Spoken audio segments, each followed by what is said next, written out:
আজ আমি একটু আগেই বললাম, গত 4-5টা দিন আমাদের দেশের 18 কোটি মানুষের নার্ভের উপর দিয়ে যে চাপ সৃষ্টি করা হয়েছে, আজ সেই ক্ষেত্রে আমরা এই কথাটুকু বলতে চাই, মাননীয় প্রধান উপদেষ্টা, আপনাকে আমরা অত্যন্ত শ্রদ্ধা করি।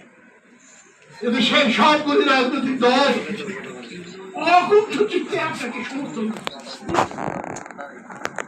সেই আমার মনে পড়ে সেদিনের কথা, প্রথম যখন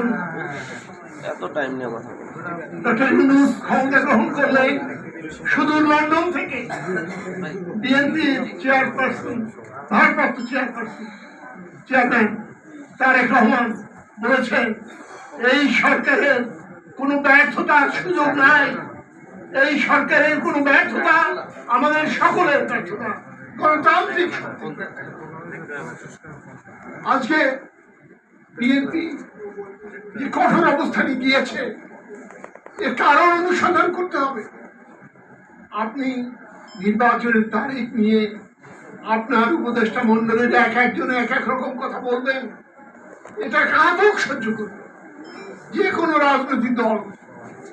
এই অবিশ্বকারিতা আমি বলবো এটাকে গ্রহণ করতে পারে না।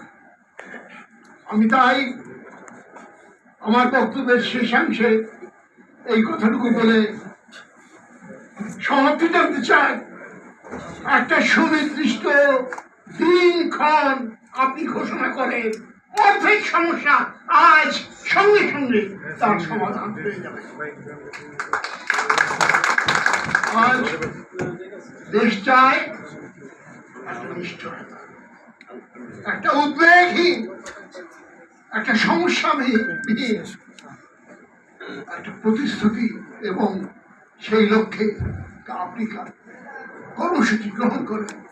আমরা আগে যেমন ছিলাম, এখনো আপনার পিছনে আপনার সঙ্গে দাঁড়াবো, কিন্তু জনগণের এই আকাঙ্ক্ষা করতে পারবে। দুবাই পোর্ট ওয়ার্ল্ড এখানে আসলে সামান্যতম কোনো কাজে লাগবে না, একটা পয়সা বিনিয়োগ করার কোনো সুযোগ নেই, সমস্ত চট্টগ্রাম বন্দরই করে ফেলেছে।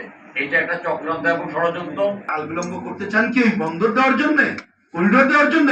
এই প্রশ্ন কেউ যদি করে, এটা কি অমূলক হবে? হবে না। ঐক্যমত্য কমিশনের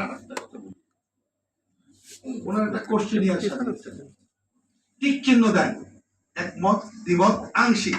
আচ্ছা ঠিক আছে, তাও মেনে নিলাম, কিন্তু পরের বাকিটা কোথায় জানেন? আমি অনুরোধ করব, যেটা আলোচনায় আসেন একটু আলোচনায় আনেন ভাই, নাহলে আরো খারাপ হবে। ওনারা বলছেন এটা বাস্তবায়ন করব কিভাবে? গণপরিষদ করে, গণভোট করে, সংবিধান কাউন্সিল করে, গণপরিষদ এবং সংবিধান কাউন্সিল করে